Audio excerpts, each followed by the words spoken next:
the end is near, people get reckless and wild, and that's what we're seeing happen. And that was why we wanted to have that very important gathering and panel discussion for social justice as a part of the HBCU All-Star experience. Wow. It was amazing. And what I loved was that it was held at Tony G's, right? A local African-American soul food restaurant. And my understanding, Mawuli, is that he did some pro bono, huh? He did some donations there? Oh, yeah. He was very supportive. We always want to support our African-American businesses, our black and brown businesses as a part of HBCU All-Star.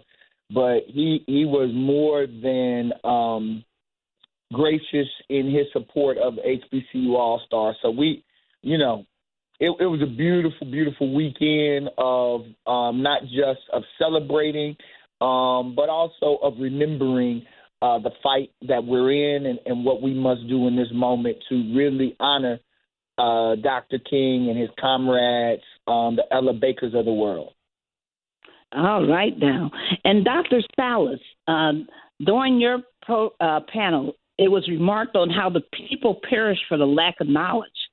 We know that last week the President Trump issued an executive order attacking the Smithsonian, especially the National Museum of African American History and Culture.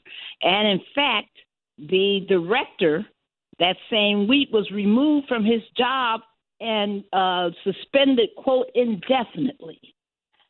Sir, tell our listeners, why is it so important that we know our Black history, which is always American history, but why is it so important, and why are they trying to erase it, and why must we all be in this fight?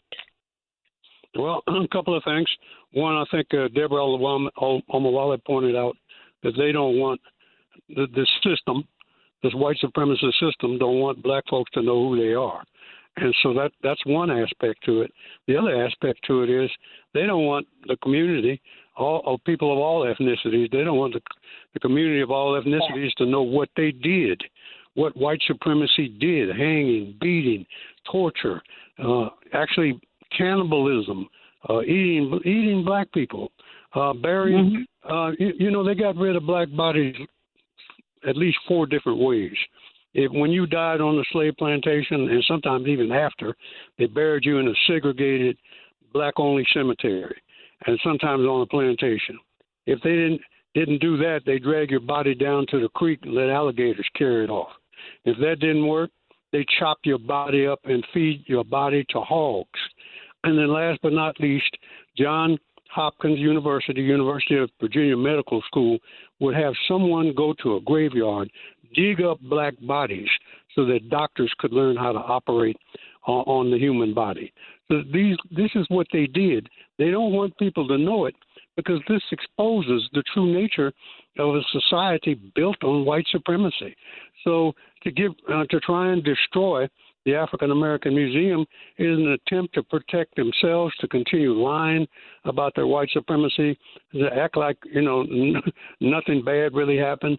And that's what they're all about. That's what they've always been all about, is telling lies, creating myths and legends that are totally false, racial fiction, I call it.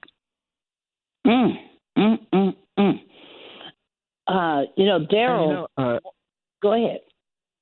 Yeah, and Alex, Svehla, it's a really interesting period that I think our country finds itself in with regards to the social justice movement. So when you were working to organize the Hands Off in San Antonio, what were you anticipating in terms of its turnout, and did it meet your expectations? Well, this was the first time with the Hands Off rally that we were able to get on Mobilize, which is a great website for like any political activism that you might be interested in, and if you want to be like a person that gets more hands-on involvement. So we were on the Mobilize website for the first time, and that's, for everybody across the nation. And I think that contributed very heavily to the increased turnout we just saw across the country because so many people, first of all, just learned about the movement through this most recent protest. And we also had a lot of feedback from people that it was also their very first protest ever coming out. And that was, feedback from all different ages, backgrounds, groups, identities. So, we have a very big group of people that are now becoming more interested in joining this movement.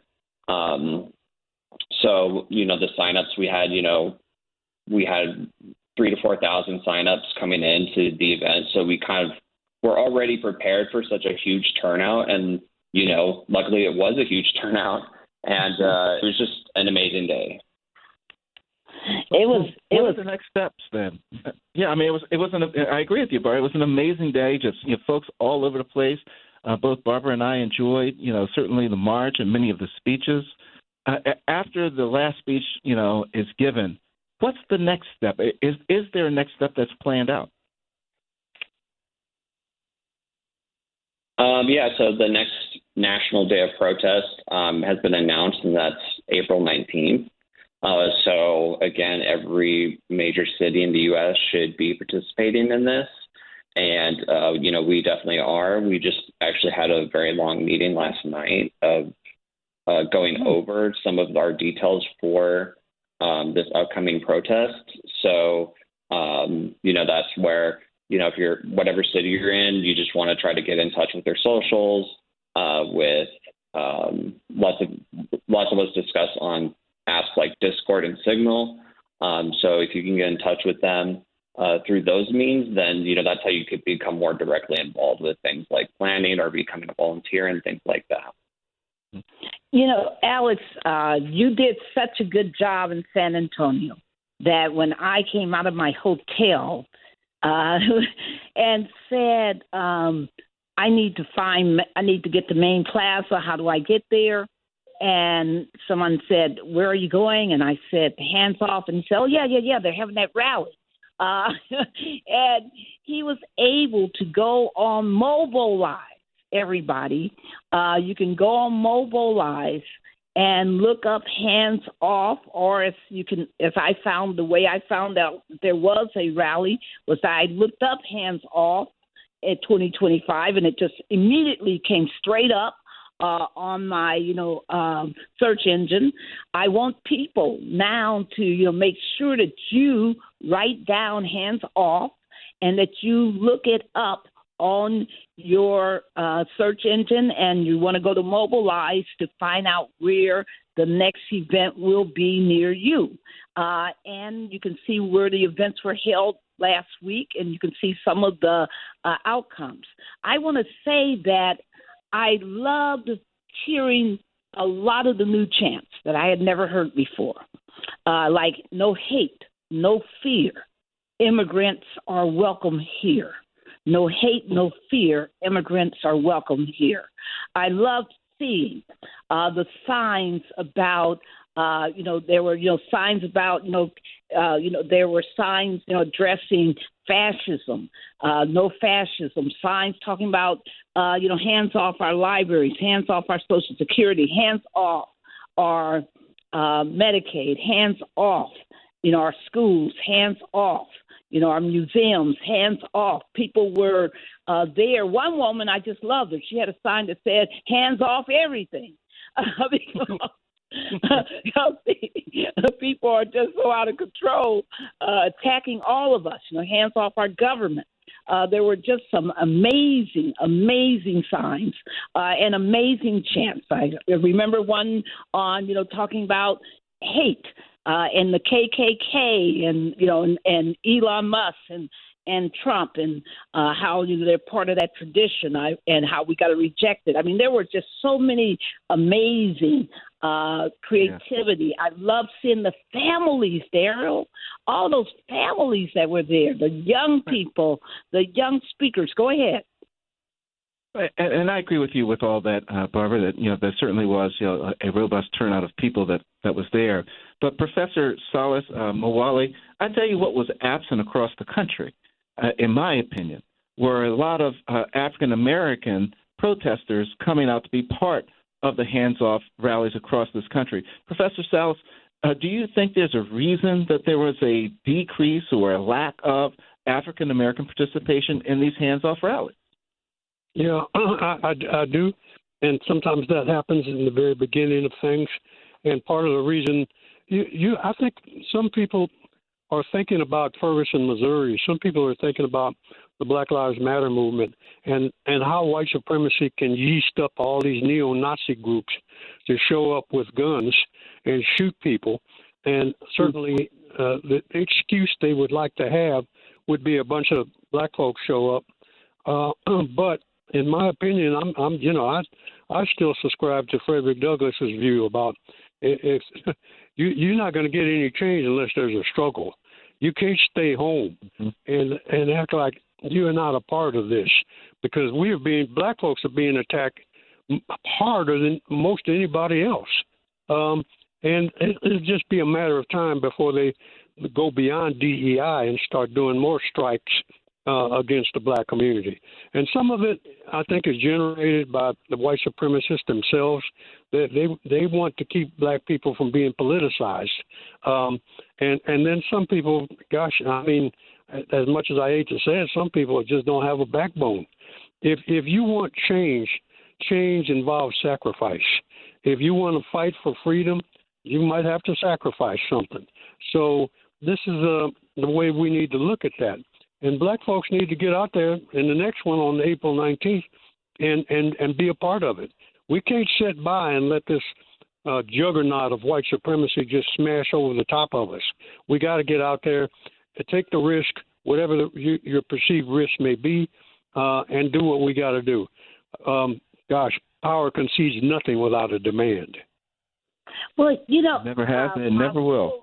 Go ahead, Barbara. Yes, and Mawuli, people forget that Dr. King wrote the letter from the Birmingham jail, not to the Bull Connor, not to Congress, not to the president, not to the white segregationists.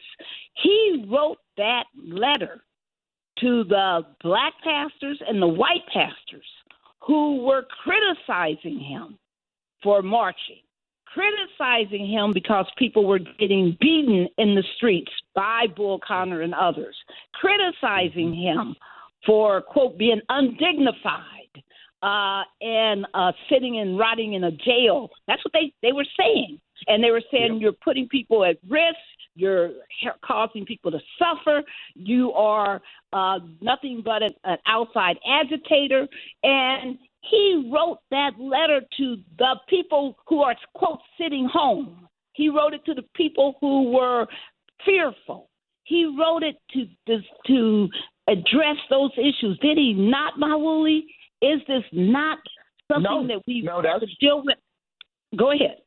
I think that's absolutely accurate. I think what we're seeing, and I agree with Professor Salas, I think you'll see more black folk begin to come out. I think that the lack of support in this election for a very qualified African-American woman has flat out, for lack of a better term, pissed black folk off. Like, hey, this is of you all's doing, right?